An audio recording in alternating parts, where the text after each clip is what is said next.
Hello, this is Kid from Generation Geek. With the new Venom movie coming out, it made us take a step back and go back in time and look at his publication history. During our look back, we've seen some very strange moments. Today, we'll be breaking down Venom's top 10 wildest comic book moments. Number 10, the tag team with Venom and Hulk. Weren't the 90s just wonderful? In 1994, we received an incredible Hulk and Venom crossover. In this comic, we see just how crazy the 90s really were. In this issue, UNICEF partners with Marvel. It was a campaign to promote teamwork and the never-ending battle against negativity. During this time, Eddie Brock, Venom, was just now stepping into his anti-hero role. And the Incredible Hulk was in his merged Professor Hulk persona, in which he had all the Hulk's power with all of Bruce Banner's intelligence. The stories feature the two fighting each other, of course, mistaking each other for aiding a villain named, get this, Mr. Bad Vibes, who was using a machine to start earthquakes all across the planet. Eventually the two figure things out and join forces against Mr. Bad Vibes. At the end, they let us some one-liners that, well, let's just say we'll blame it on 90s writing. Number 9, Animal Darts.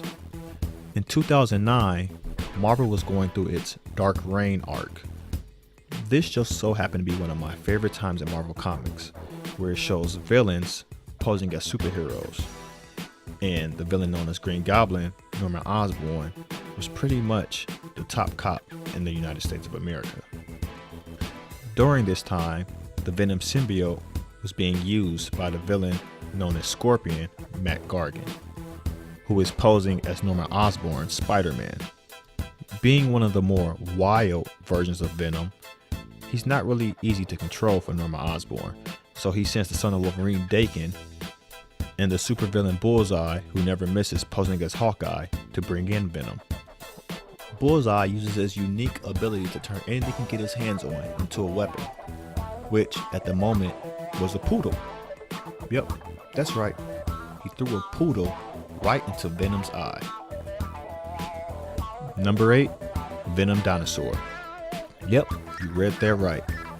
The Venom symbiote did possess a dinosaur. This was a short-lived appearance, but in the comics of Old Man Logan, which the movie is based off of, a possessed dinosaur, possibly Devil Dinosaur, is seen chasing Old Man Hawkeye and Logan, who are also driving in a Spider-Mobile. Nonetheless, the day is apparently saved when Black Bolt appears and blows the symbiote right off the dinosaur with nothing but a whisper. Number 7, Venom the Nun. During this time in Venom's publication history, he was hired as the government's alien hitman. A group of terrorists had taken a South American president hostage, and it was up to Venom to go get him. Using the symbiote's ability to shapeshift, Venom posed as a nun, and to everyone's surprise, it actually worked. Eventually, Venom catches up to the bad guys and rips them to shreds. Venom eats a scroll whole. This entry brings us back to the Matt Gargan version of Venom and the Dark Reign event. In this story, Luke Cage comes to Norman Osborn for help. During the Skrull invasion, Luke Cage and Jessica Jones left their child in the protection of Jarvis. Jarvis is the longtime entrusted butler of the Avengers. Except this wasn't actually Jarvis, it was a Skrull imposter. In order to get her back, Luke Cage goes to Norman Osborn. And in his help to help him get his daughter back, Luke Cage joins Osborn's Dark Avengers. Eventually, Osborn captures a group of Skrulls and begins interrogating them. And of course, the Skrulls refuse to talk. So Norman calls in his trusty pal Venom. And what does he have Venom do?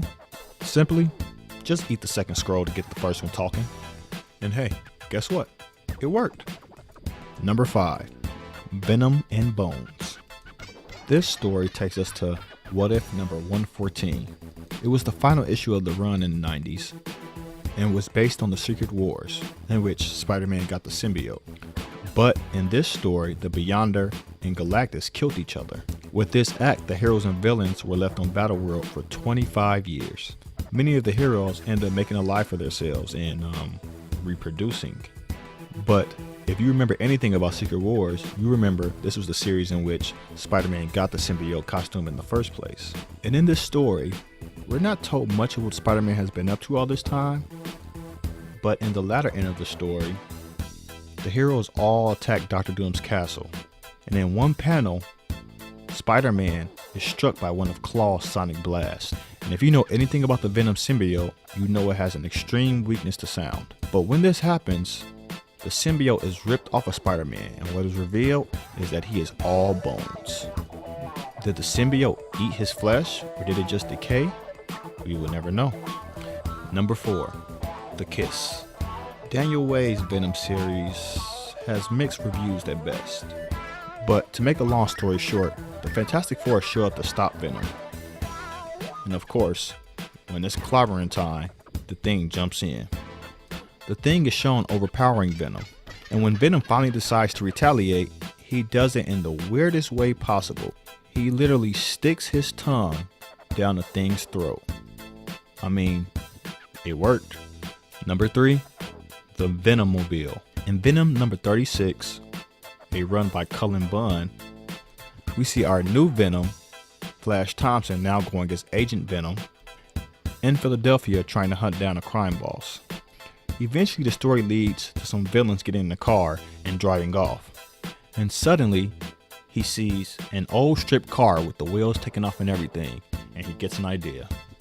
The Venommobile. This is the first time in comics the Venom symbiote was shown to be able to work on machines. Number 2, Venom manhandles Superman. In 1996, yes, we're back in the 90s again, we were given an all-access Marvel vs. DC event, which showed the two worlds colliding, and it also kind of made for a pretty decent story, with the fans deciding which universe won. But in this story, it shows Venom taking on Spider-Man as well as the Man of Steel himself. Now, we all know Venom shouldn't be able to do anything with a man that can move planets. Yet, in this story, he not only takes down Spider-Man, but the Man of Steel himself. And just when Venom's about to finish them off, he's taken out by a sonic gun. Not the best writing, but it does show that Venom is more than a threat than to just street level superheroes like Spider-Man. Number 1, We M Smash for Vengeance. In 2012, we were given a story by Rick Remender in his Venom series, titled The Circle of Four.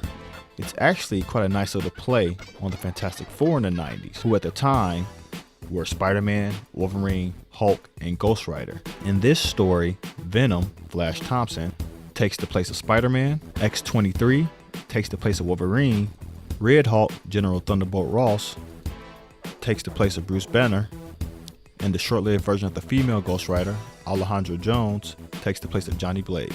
These four anti-heroes join together in order to stop Blackheart, who literally brought hell on Earth in Las Vegas. But the part of this story that makes this run so awesome is when Venom, Ghost Rider, and Red Hulk merge together. When I saw this, my mouth literally dropped. And that's our list. Any top 10s you'd like to see us do? Leave it in the comments below. Thank you all for watching, and please like, share, and subscribe. And make sure you click that little bell icon so you never miss out on a video. This has been J Kid, and we out.